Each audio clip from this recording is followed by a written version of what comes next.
Somewhere in your past, there is a question you never asked, and it is still costing you.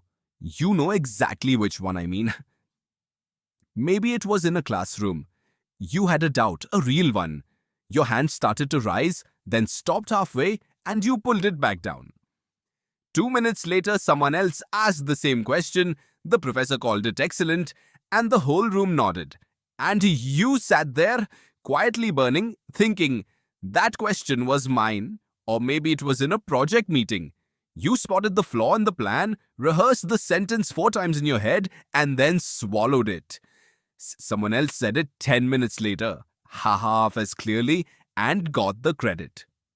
If that has ever happened to you, give yourself a small, honest slap.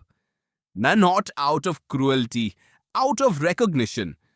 Because you did not lose to a smarter person that day. You lost to a question you were too afraid to ask. And it happens in smaller moments too. You are at a wedding or a family feast, and you genuinely want one more serving of your favorite dish. The server walks past with a full tray. You look at it, you want it, and you say nothing. Slap yourself again, gently, but do it. Because you are not alone. Almost everyone carries a private museum of unasked questions. The good news is that this is not a personality flaw. It is a habit, and habits can be broken. Let me tell you how I learned that through a plate of chicken wings. A few years ago, I was traveling for work far from home. On a Friday evening, my manager took the whole team out and gave me one responsibility: to make sure everyone who drank too much got home safely, including him.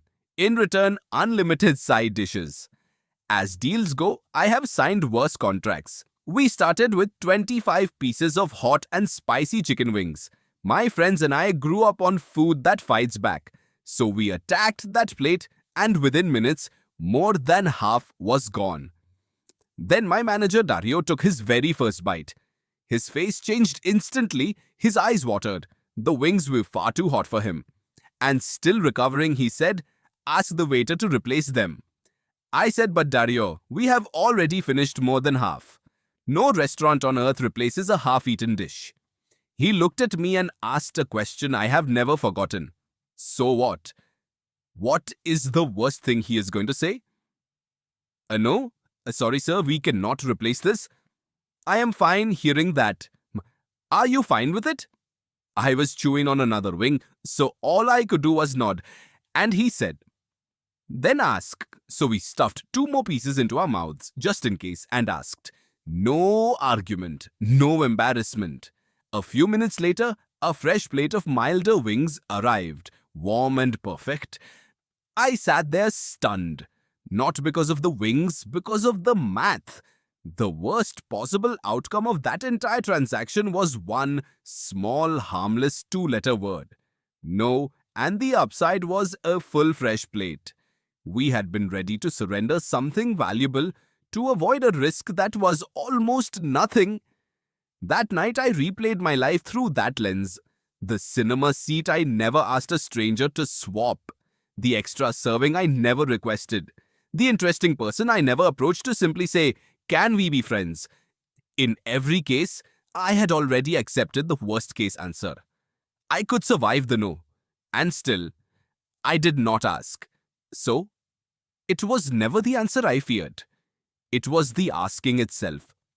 Those 2 seconds where someone sees you wanting something. But here is the truth that changed everything. When you do not ask, you have not avoided the no. You have guaranteed it. Silence is a rejection you hand to yourself in advance.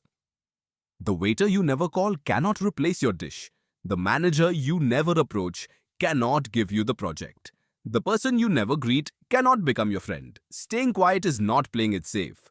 It is choosing the worst outcome voluntarily and calling it humility. So take the tool Dario handed me across that plate of wings. Before any moment of hesitation, ask yourself, what is the worst realistic answer? Usually just a no.